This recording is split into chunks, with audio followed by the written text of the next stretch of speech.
So my son and I were playing Would You Rather. We were sitting on the couch, and I think I had said, like, would you rather go to Paris or go to, Rome or something like that?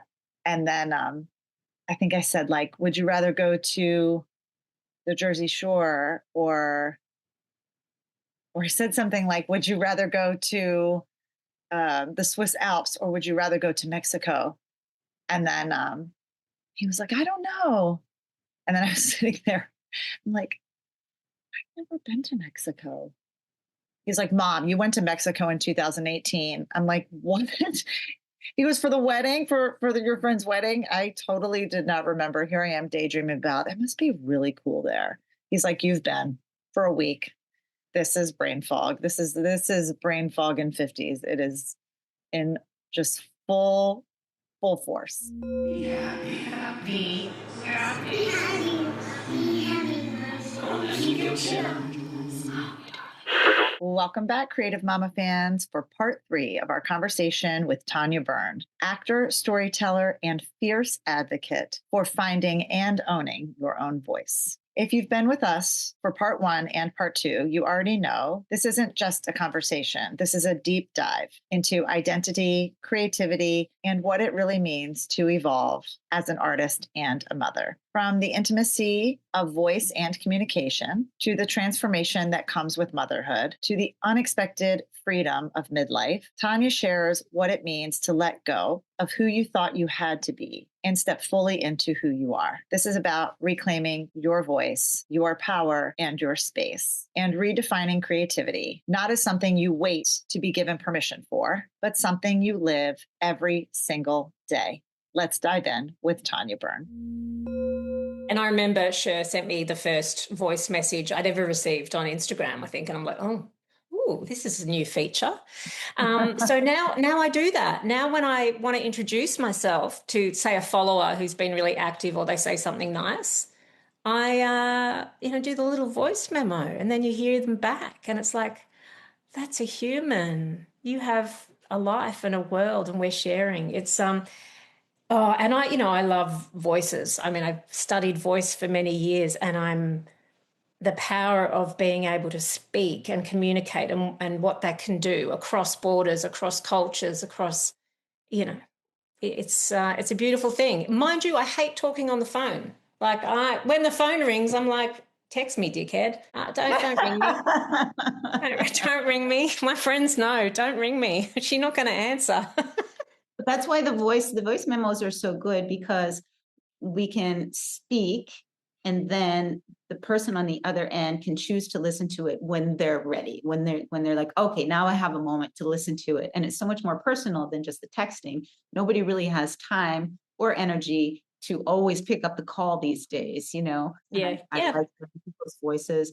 It's interesting that you were talking about, it's easy for you to use your voice, and, you are a trained actor. And I'm a performer too, so I use my voice all of the time, but it's not easy for everyone. And some of these dancers that I'm working with right now, they're at the collegiate level. And it's so interesting how, like, the seniors, at one point I was teaching them and I said, what's your name? And I'm just going to make up a name. Okay. Jackie. I said, I'm sorry, what's your name? Jackie. No, what's your name? Jackie. No, tell me, who are you? Can you say, my name is Jackie?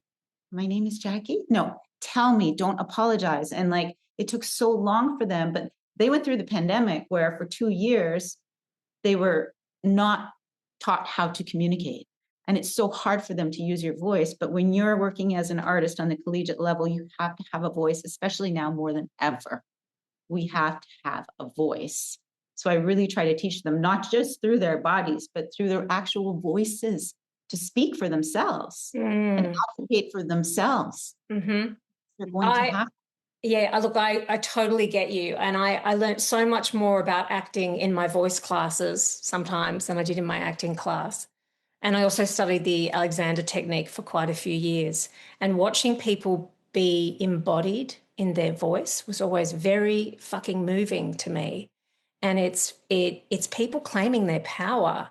And just what you described then, it is the pandemic. It's the way young people socialize. But what a loss, you know, to not be able to own, you know, your voice. Yeah, I really get what you're saying there, and it breaks my heart when performers don't have that or haven't found the strength, because it can be a very like psychologically a big thing to release the voice in someone who hasn't felt the permission, you know, to take up space with their voice. I know, Jessica, you've spoken a little bit of that too. Yeah, acting was a big deal for me. That's how I, taking voice classes. And I actually have my kids in voice classes and put them in acting classes. And my youngest, my 11-year-old who just turned 11, so very Sharon and I and Shelly are all in with you in this age group. Preteens. Preteens. Yes. Mm-hmm. Yeah. It's like, why do I have to go to this? And I said, because it's a skill for the rest of your life. You're giving your kids the best gift in terms of that kind of encouragement in that space. And I will also say that Americans and Canadians are much better with their voices than Australians. Mm-hmm. We have a culture of it's a tall poppy syndrome. Okay, so you can't be too good at anything. You can't be too loud at anything. You got to be humble. You got to make yourself small. You know, we don't spruik ourselves. We don't self-promote very easily. I was really struck when I moved to New York at, wow, the brashness and the bravado of people talking about their talent, which was sometimes completely just not in reality. But they were able to sell. Here, there's no selling. You know, no, we were all just apologizing for our fucking existence. You know, it is the thing. Voice, I don't really know where to start with that. I think it's just breath, voice. This is how we convey feeling. This is how we connect. This is how we ease people's pain. And this is how we gather people towards us. I think the voice is like, it has magical powers, you know, I really do. I love the silence I can create in an audience with just my voice. Like I can get them to be still and I can get them to be quiet and we can breathe together. And that's the fucking magic of theatre for me.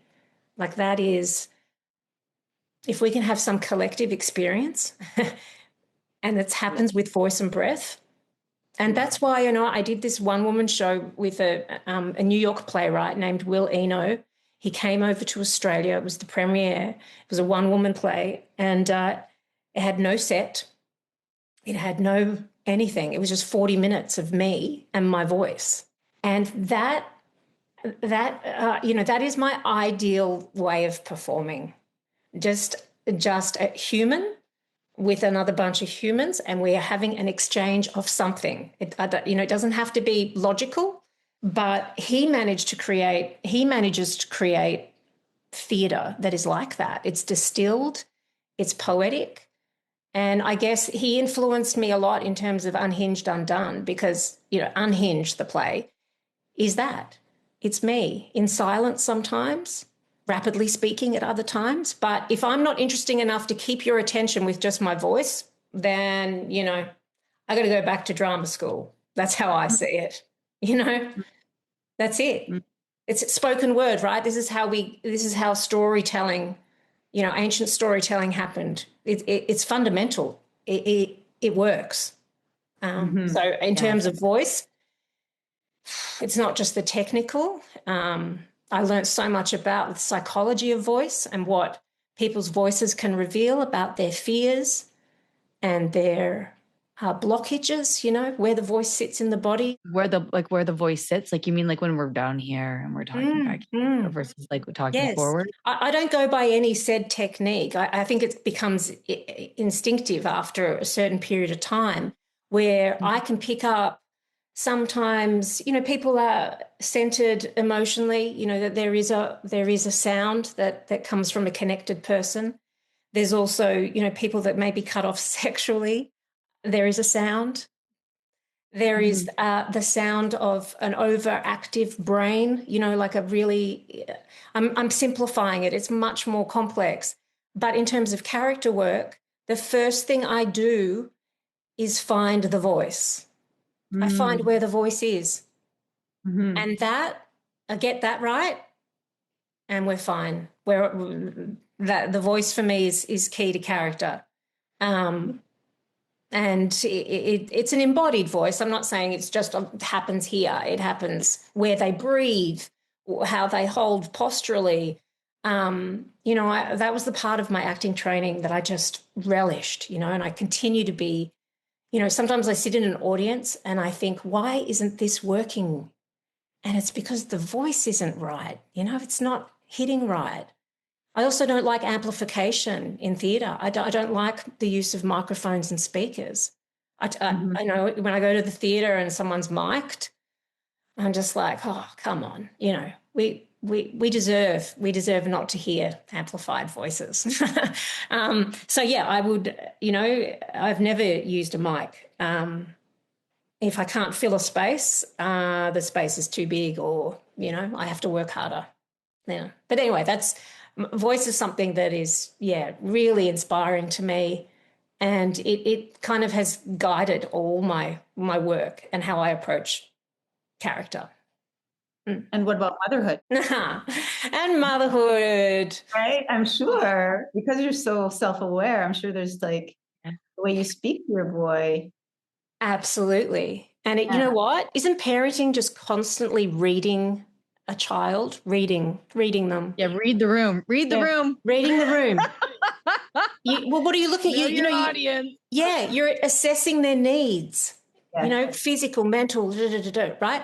As an actor, that's what you have to do. You have to read. You have to read people. You have to bring yourself. And I think, in terms of my training, being a mother has just added like a whole other skill level. Like it is just, and I'm not saying motherhood is it. Okay, we need to be clear that women choose not to be mothers. You're still brilliant. But there is, I do feel like I get to practice my creativity and my art via parenting. Yes. They go hand in hand. Yeah, they do. I also, though, have found that my career had to literally stop. Physically I couldn't do it, and financially I couldn't do it, and that is okay too, because I don't define myself just as what job I'm doing or whether I'm acting or not. My Instagram is my creativity. Being a mum is my creativity. Working in government is my creativity. I don't need someone else to hire me to kind of tell me I'm a creative, because I'm doing it every day. You're doing it with your children. You're doing it with, navigating your ex-partner, and co-parenting. Are you not? It's... You have to be so creative. Yeah. It's actually continuing to develop. Yeah, it's marinating. So back there, marinating. It's still back there, and it's growing, and the stories are growing. And then what happens is there's this moment where you're ready to do it, and all of a sudden it just comes out. Yes. But you can't push that moment either, and it's okay. The moment might take a decade. It's all right. I try not to beat myself up about, should be doing this, should be doing that. No, there's enough of that. We get to a point where it's kind of like, it's a little bit more of no fucks given. We think a little bit more of ourselves. I need to take care of me too. It really is a rebirth. And I remember before I was at that stage, there was a friend of mine who said, isn't it amazing to be, because I wasn't 50 yet, but it's like a rebirth. And I remember thinking, this is a fucking death. What are you talking about? Like at that time, I was like, what are you talking about? But now I've entered this stage of, oh my God, I'm starting my second chapter, and I can do it however I want. And there's something really empowering about that. Yeah, look, I think it's aging. I think there's a letting go that has to happen, right? You can't hang on. You can't hang on. no amount of Botox, no amount of Mediterranean diet, HRT. We're aging, right? So there's a loss of Yeah, a dermatologist said that to me. They're like, you're just, you can't like change it though. Like there's a loss it's of happening. there's a surrender, right? There's a loss of control. And how fucking liberating is that, I mean, I've never really given a shit about aging and stuff like that. And I was blessed to have a mother who never wore makeup, never went on a diet, never said a negative comment about her own physical being, did not give two shits what anyone thought about her. So thanks, Mum. But the world is, you got to fight against it every day. And as we get older, we're just becoming more invisible. And for me, I'm like, thank you. You're not looking anymore, and now I'm free, right? And I don't seek the gaze. I don't care about the gaze. And I don't know. There is some freeing. There is some release in that. And yeah. And all those stories that we're told about what we think is palatable, it's bullshit, it just is. We love our own selves, and it's the loving the women we know too, and feeling like, I just want to have good friends. Yeah. Like, I just want to be happy. Well, you want to be also understood. I think women are really powerful when they put aside their judgment, their jealousy, and learn to kind of celebrate each other. I think some women have a hard time celebrating other women. I think there's some internal misogyny there, but it's a complex thing. And it's a shame, And I must say, look, in my 20s and 30s, I had hardly any female friends. I didn't really resonate with a lot of, I was not interested in kind of having a steady relationship or getting married or having a baby. But as I age, the women in my circle become so very fundamental to my everyday well-being.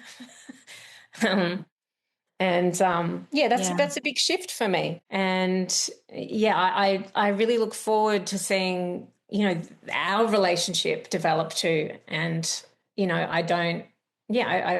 I feel like I'm pretty excited about it. I just think I've made new friends and that you get me and I can be myself. And that's pretty special. Thanks, Instagram. Creative Mamas Unplugged is produced by Breatheasy Productions with music by Jeremy Jurin. If you enjoyed this episode, please don't forget to give my mama 5 stars and keep coming back. Thanks to us kids, there are plenty of stories to tell, and you are not alone. We are inspired by you. Thank you for joining our Creative Mamas community. Support Creative Mamas Unplugged on Patreon to get your name in the credits, receive extra content, and earn some fun prizes. With this, we can keep creating, uplifting, and growing this incredible community together. We love you so much. Applause.